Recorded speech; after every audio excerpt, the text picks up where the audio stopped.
Good afternoon, everyone, and thank you all for joining us for today's presentation. My name is Marissa with Legal Aid of North Carolina's Helpline.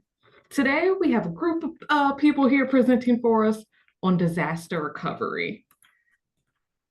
If you're unfamiliar with how we do this, first, they'll give their presentation, an overview of the disaster recovery, and then we'll have a session for Q&A. If you have any questions during the presentation, you can put them in the Q&A box on Zoom or the comment section on Facebook. We'll review all questions during that Q&A session at the end. Please remember that this is a public forum and legal aid is not representing you at this time. Be sure to keep your questions as general as possible, as we cannot provide any legal advice specific to your individual situation. With all that being said, I'm going to hand it over to our panelists to get us started. Great. Good afternoon. My name is Will Polk. I'm Deputy General Counsel at the North Carolina Department of Public Safety. Thank you so much for being with us today. With me is several of my colleagues, Brad Pylan, who is an attorney in my office. He is our lead counsel for hazard mitigation in our office. And also I have with me two other individuals who are going to be joining us from our recovery section, Brenda Morris, who is our Deputy Assistant Director for Recovery, and also Yvonne Adams, who is over our Individual Assistance Program as well. So before we get into the Q&A part, I just really want to do a quick overview of emergency management law in North Carolina. And then I will hand it over to Brad, and Brenda, and Yvonne so that they can talk about their programs and what they do for disaster recovery, and then we'll have some open up for question and answers. And I know Marissa mentioned that she'll be monitoring the chat as well. So with that, go to my next slide. So as I noted, in the Office of General Counsel at DPS, we have a emergency management section. I'm chief of that section. We also have Pamela Toms, who is a Assistant General Counsel for Recovery. She is actually engaged with one of the many items of recovery that happened at the same. This meeting is going on at the same time on some of the water issues that are still, and wastewater issues that are still impacting Western North Carolina. And then Brad is our Assistant General Counsel for hazard mitigation, and he'll talk about some of the programs they have in that side, as well as some of the volunteer work that he's been doing on disaster recovery through the Young Lawyer Division through the Disaster Legal Services. So basically, emergency management law in North Carolina, it's at the state level, it's covered under the North Carolina Emergency Management Act. It's Chapter 166A of the North Carolina General Statutes. And essentially, emergency management is the measures taken by the populace government at the federal, state, and local levels to minimize the adverse effect of any type of emergency, which includes a never-ending preparedness cycle of planning, prevention, mitigation, warning, movement, shelter, emergency assistance, and recovery. So things that we'll be focusing primarily on today is some of the mitigation, emergency assistance, and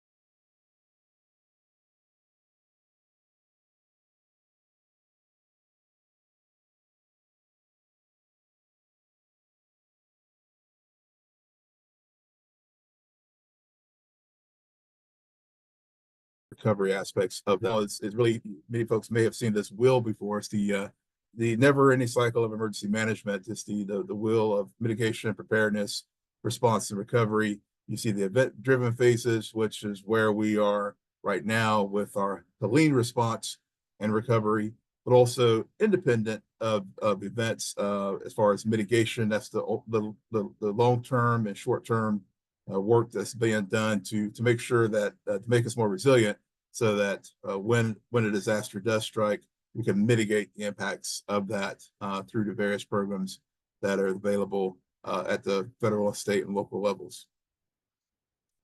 So again, as I noted, the North Carolina Emergency Management Act is found in Chapter 166A of the North Carolina General Statutes. And the purpose of the act, of course, is laid out here in the statute, which is reduce the vulnerability of people and property, prepare for a prompt and efficient rescue, care, and treatment of threatened or affected persons, which unfortunately we've had many that has been impacted by Tropical Storm Helene here in North Carolina. Provide for the rapid orderly rehabilitations of persons and restoration of property. and provide for coordination and cooperation of activities related to emergency management of the state, other states, local and federal government, interstate organizations, and with private and non-governmental organizations. And all of those things have been at bear with our with response to Hurricane Helene in North Carolina. All those actions have taken place with that event prior to Helene's landfall in North Carolina, and during it, and then of course now afterwards in our response effort. The State Emergency Response Team, you probably heard many people talk about that. That's a representative group of both state, federal, and local government teams and agencies that help respond to events. Of course, the Department of Public Safety and North Carolina Emergency Management, the director of the emergency management, is the head of the State Emergency Response Team. But we have our respective state agencies here. And also we have an emergency operations plan, which is the playbook, so to speak, of how we deal with emergencies in North Carolina. And many of our organizations, including some that may be on this call here today, are part of that state emergency response team and has an annex in the state emergency operations plan. When a governor declares a state of emergency, that is the activation of that operations plan. So the governor is, as I just noted, the head of our emergency management program in the state of North Carolina, and he can delegate that authority down to other parts of government, other than those powers that in the Emergency Management Act that's conferred to local governments. So the statutory authority for North Carolina Emergency Management Act is in the Emergency Management Division, and we are responsible for the day-to-day operations of emergency management, as well as whenever there is an incident, we are the lead agency to respond to that incident at the state level. And then a common refrain is that all disasters and emergency management begin and end at the local level, and it's reflected as well in North Carolina law. Local governments do have the express responsibilities under the Emergency Management Act, and the counties are the lead emergency management agencies for their jurisdictions. But also the law allows for many municipalities to set up emergency management agencies, and many have done so as well. So turning to where we are now in this phase of the event is the disaster phase after the emergency has been declared.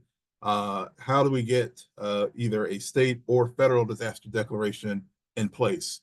And it's really a two-step process, whether it's regardless of the size of the event. The first level is a preliminary damage assessment is done by our emergency management team, as well as our state and local and federal partners. They will look at that, provide to the governor and the General Assembly a preliminary damage assessment. And then at step 2 of the process, the governor will decide what level of disaster it may be, and will classify it as a type 1, 2, or 3 type of disaster. A type 1 disaster under our North Carolina law is basically where it's done at the state level. There are 2 types of assistance that can be provided under a state disaster declaration, including it mirrors many ways our federal counterpart at the FEMA disaster programs as well. But the state level is individual assistance, which could include temporary housing, rental assistance, repair, replacement of dwellings, replacement of personal property, repair, replacement of privately owned vehicles, medical or dental expenses, funeral burial expenses resulting from the emergency, and funding for the first year's cost of flood insurance to meet the National Flood Insurance Act. So these are all programs that we have under our state program that Brenda could talk a little bit more about that. As I noted, many of these are also mirrored in our federal programs, which given that Helene is a federally declared disaster, I will defer to our recovery team to talk about the resources that are available under individual assistance at the federal level. But I also just wanted the people to know that in many cases, whenever an event doesn't rise to the level of a federal disaster declaration, the governor does have the authority to declare a disaster in North Carolina for an impacted jurisdiction. We also have public assistance, and I know when people typically hear public assistance, they think more in the context of the social welfare programs that may be administered by like SNAP and other programs like that. But in an emergency management context, public assistance is actually assistance that is provided to governments, local, county, state government, for various types of activities, including debris clearance, which of course is a big issue that we're seeing with Hurricane Helene. A lot of debris that was generated by the storm. Emergency protective measures. Those are things that pretty much are done during the response phase of the event. So that's things like sheltering, the swiftwater rescue teams you probably hear a lot about. The Emergency Operations Center where I'm working in right now, things that take place here, local law enforcement, all those life safety missions and things that you see, people get plucked off, as far as swiftwater vehicles, helo aquatic rescue teams. Those are all the types of things that are done during that emergency sheltering are done at that as an emergency protective measure. And governments can be reimbursed for those expenses either by the state if it's a state disaster or by FEMA if it's a federal disaster. Roads and bridges, crisis counseling, and assistance with public transportation needs. These are all programs under our state public assistance program. The FEMA program is much more expansive. That whenever an event exceeds our capabilities, we can tap on that for more permanent work to restore buildings and those types of public, water infrastructures and those types of things if they're public facilities. Those are all things that are done at the federal level with their federal programs. But I just wanted to share some of the state programs that we have here. The next level of declaration is a type 2. If the governor sees that an event is such that it requires federal assistance because it meets or exceeds our capabilities, and that's a term that's defined in the Stafford Act, then the governor may request federal assistance under a type 2 type of disaster.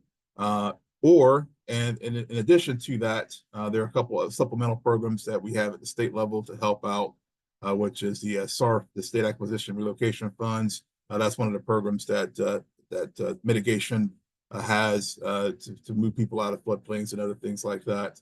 And the next level of disaster is a type 3 disaster declaration. And again, that's an event where it's so big that it may be declared if the president has issued a major disaster declaration under the Robert T. Stafford Act.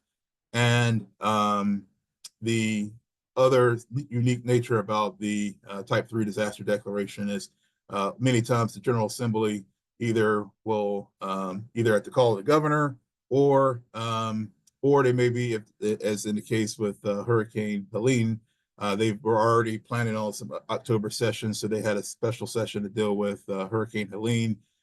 They will also, in addition to the programs that are allowed under the federal disaster declaration under the Stafford Act, many times the General Assembly will do a wraparound belts and suspenders, unmet needs assistance under state law and utilizing state dollars to meet those needs that may not be met under the Stafford Act because the Stafford Act may not have a program.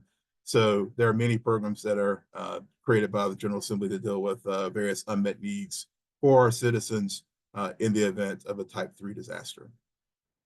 There are also, as I noted, there's the Robert T. Stafford Act as far as one of the programs, and there's also the SBA also has a disaster loan program that the division utilizes in two situations. One, if we have a state disaster declaration, that's a type 1 disaster declaration, the governor will also seek from the SBA a disaster declaration from them to open up a resource for individuals to apply for disaster loan under the Small Business Administration. And a recent example of that is actually potential tropical cyclone 8, which impacted southeastern North Carolina back in September. That event did not rise to the level of the Stafford Act for individual assistance, but the governor did declare a state disaster for individual assistance for that event. And he also requested and was granted a small business disaster declaration. And this opens the door for that program. The SBA program is also one that's turned on during a federal disaster. under the Stafford Act. So I wanted to make sure I brought that program to your attention as well. So that is my quick overview of the emergency management law in the states, and in particular the disaster programs that could be turned on either after a state or federal disaster declaration. And with that, I'm going to turn it over to my colleague Brad Pyland to talk about some of the programs he's working on with hazard mitigation, and then also some of the volunteer work that he's doing also as part of our team. And then we'll then turn it over to Brenda and her team to talk about the individual assistance programs. So Brad, the floor is yours. Yes, and my internet was buffering around a little bit, so I took my video off. So hopefully I can stay up here. But yes, as Will mentioned, I work primarily with the hazard mitigation section in my day-to-day job, and in addition to that, I work with I'm a co-chair of the NCBA DLS committee, and we're a group of volunteer attorneys. So when we're doing that in our free hours, who help along with Legal Aid of North Carolina, Pisgah Legal Services, to provide assistance to individuals that are affected by disasters. The DLS program is something that is authorized by FEMA, and we get funding to put on that program to help out with the helpline, help with, if they need it, sometimes travel for attorneys to go out to the affected areas, and also help out with malpractice policies. And so typically it's authorized for the first 3 months of the storm. If it's a larger storm, it gets extended. We anticipate the program being extended, I would guess at least out to 6 months for this storm. But the advantage of it is, although Legal Aid and Pisgah are always there, they have there's some program restrictions related to income and other matters, and DLS is a little more flexible in that regard. So we try to help out with the programs that they may not be able to assist with, or the issues they may not be able to assist with. But quick overview. I don't have slides with me, but hazard mitigation, I know Brenda's gonna go on after me, but hazard mitigation typically is something that we saw the recovery wheel earlier. It comes on, or really gets involved, a little later on in the process. For those not familiar, like if you've heard of someone getting their home bought out by the state or elevated, typically that's going to be done through the hazard mitigation program. And a lot of the focus it's obviously on the homeowners and helping them recover, but a lot of their mandate is to try to get properties out of flood prone areas, whether that's by elevating or acquiring the property. In addition to that, the program does have funding available for some items that we haven't really dealt a lot with before. So it's something that we're working to we're looking at use new ways to use some of the funding in North Carolina, and that can extend to landslide stabilization projects, for instance. So this storm has, I think people may have mentioned it, but it's going to be something of a textbook storm for everyone. It's just impacted the area in so many ways. So it's going to be we're working to, I know the group is working to get together materials to get out to the public to explain all the programs that we'll have moving forward. And in addition, to circle back to the DLS work, in addition to a big thing with that program is we try to help people access the programs that are available for them, and help explain that to people. So I know Brenda's going to go on next and talk more about individual assistance. We assist along with FEMA appeals.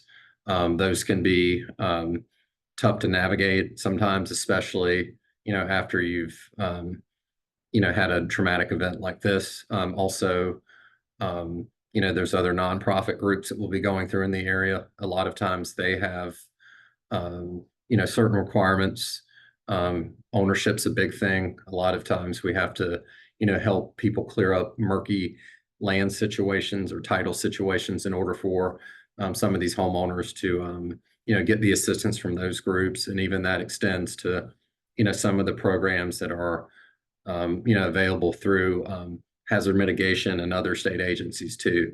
There's certain benchmarks you have to hit. And so a lot of what the, volunteer attorneys do in that program and at Legal Aid of North Carolina and at PISCA is to help people, collect that documentation they need to get the help that they're seeking to recover. And that's really all I'll have. I'll pop my information into the chat, but I'll just from here hand it off to Brenda, who can talk about all things recovery. Good afternoon. Individual assistance, as Will mentioned to you, is working with families and individuals who've been impacted, and we'll just refer to this disaster, Helene. When there is a disaster, the state works with the counties to first identify the damages, and then we may begin to write a request through the governor's office, through to FEMA and to the president to request a declaration. And then in this instance, we received a declaration request. One of the things that we have to look at for an IA declaration, there's 6 factors. One is the state physical capacity and the resource availability. 2, uninsured homes and personal property losses, and the disaster impacted population profile. We'll put together a profile of the counties that were impacted, and the impact on the community infrastructure. Also, we would look at the number of casualties that were incurred because of the disaster, and then disaster-related unemployment. At this time, we mirror we'll mention the state IA program. We usually mirror the program with the federal program. So the only difference is that in the state program, it is 100% paid by the state, whereas with FEMA, with a presidential declaration, it is a cost share between the state and FEMA. Right now, the maximum amount of assistance for an individual or family for housing assistance is $42,500, and then for other needs assistance is also $42,500. What is housing assistance? Housing assistance can cover lodging expense reimbursement. It can cover rental assistance. As of today, I just have to say we have recognized that the affordability here in the Western region has been extremely high. So we've asked HUD for a 200% increase on rental assistance. We also look at under housing assistance, home repair, home replacement assistance, sometimes multi-lease repair and lease, and also direct housing. And lastly, permanent housing construction. We put all these resources together, working with FEMA to try to come up with an individualized recovery plan for our individuals and, again, families. The other needs assistance program is, as it says, other needs. Those other needs may be personal property loss, transportation assistance, which can very well mean the loss or the repair of a vehicle, truck, SUV. And then one of the first things that we try to make sure is we try to, with families and individuals, are you insured? If you're insured, the first line of defense is your insurance. Certainly, you can be uninsured, but again, that first line of defense is insurance. And then there's, we look at under other needs, funeral assistance, medical, dental, child care assistance, and there sometimes can be other miscellaneous that we come across. We also, under individual assistance, will work to turn on various other programs. Just as Brad was talking, legal services, we've asked to turn that on. Disaster unemployment has been on in North Carolina for this particular disaster. Income tax assistance, sometimes if you're if individuals need a delay or a deferral on their income tax, then that would be referred through Department of Revenue, the Federal Department of Revenue. We also turn on what we call crisis counseling. It is a touch point in the community where that's a pass-through program with the Department of Health and Human Services that they will administer that program. We're just there to just assist and support them on the program, but they go through all the counties that are impacted to try to reach out. If they meet individuals who need intensive behavioral health, then they would refer them to the local mental health department. We also turn on disaster case management. Disaster case management is a program that is very instrumental in helping people develop their housing recovery plans. We would have a partner who will work with the impacted counties to help survivors find the resources. They develop a plan. What is your unmet need? To try to address what that unmet need is. The case managers will work with them to develop that plan to meet that need, be it unemployment, be it that they need to work on a housing plan. It could be even financial that they would assist them, but all that goes together into developing a strong and stable recovery plan. In many instances, we have what we call a voluntary agency liaison. That person it works with the nonprofits, the non-governmental agencies to try to connect and leverage whatever resources those nonprofits have to our survivors. It's a continuous conversation between individual assistants and that liaison with the nonprofits to try to make sure we're bringing the best resources to the table for our survivors. We also, in different circumstances, in this one particular, we turned on disaster DSNAP, what is called disaster DSNAP, which was traditionally called food stamps, but we've turned that on. We would usually turn on the hot food waiver so that folks can go to grocery stores if they're open and just get a hot meal. That's very important in these first beginning days of a disaster. And then regularly, if they have lost their DSNAP cards, then they have an opportunity to get a replacement, or they can also just do an initial application for the program. It is a limited program. It has ended as of now, but that is administered through the local Department of Social Services, but monitored by the Department of Agriculture. And lastly, we have disaster survivor assistance. It's an important part of FEMA's workforce that they work on the ground, going door to door to getting people registered. We often think that they're not important, but they are, because they can go in some communities that sometimes we as state folks, we as county folks may have forgotten, but these folks can go into some areas to make sure that the elderly, the persons with disabilities are able to register and not have to go into the traditional DRC. I think that basically is we also have TSA, which is called transitional sheltering. It's a program that when folks move out of shelters, many times when the disaster hits, people have nowhere to stay because of devastation. They may go to a shelter, go to a friend, but we also have what we call transitional sheltering, which is actually hotels that FEMA will partner with a national agency to bring hotels available. They will provide vouchers to our survivors, and they can stay in the hotels for a period of time. During that time, we work with the survivors to try to develop, again, that recovery plan, be it with case management, be it with IA, or sometimes with Red Cross. But we work to try to develop that plan with them while they're there, so then they can fortunately either move into a sustainable home that is safe and sanitary, or they're waiting for, they can move into what we call direct housing, into mobile homes or travel trailers while their homes are being repaired or while they're trying to find new housing. And lastly, let me just tell you about, we do have under IA disaster recovery centers. These are more like one-stop centers where the survivor will go in to register for FEMA, register for Small Business Administration, register for any of the nonprofit agencies that may be in the center. But this is where they can go in and get their questions answered about their FEMA registration,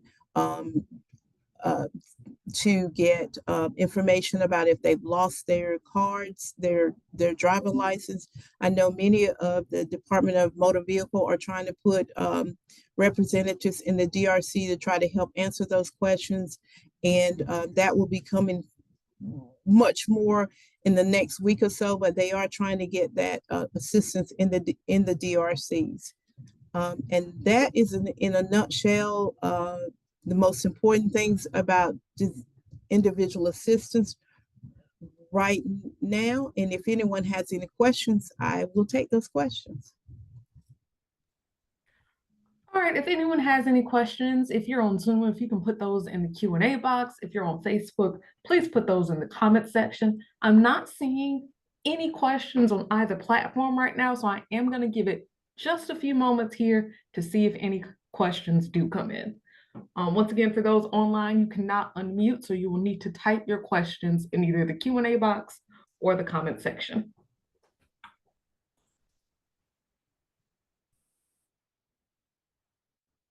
We do have one question. If the insurance settlement is far shy of helpful, I'm assuming meaning not very helpful, who do they go to?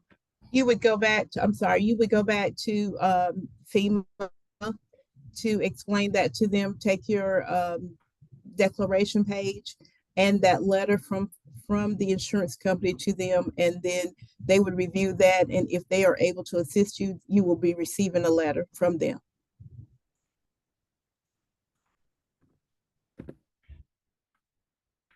Right. Give it just a few seconds here. See if anything else pops Yeah, in. and I know too, if people if you check that insurance box, a common thing is they will just deny you as a matter of course, because it's, they want to make sure that, you weren't able to, fully recover from your insurance, prior to providing you with some assistance. So that's something we, tell people a lot too. So they just have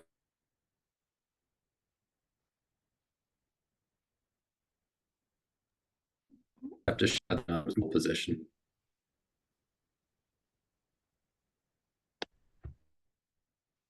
Brad, do you mind repeating? You cut out? I think he's still cutting out.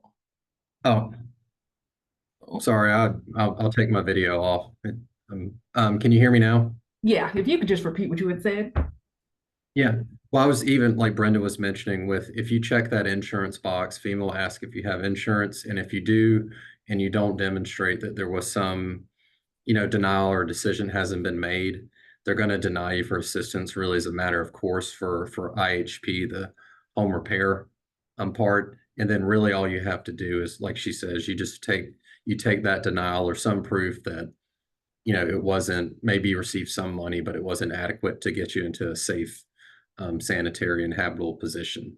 And then, you'll be able to get money. But it's one of the more common things we see at the disaster recovery centers.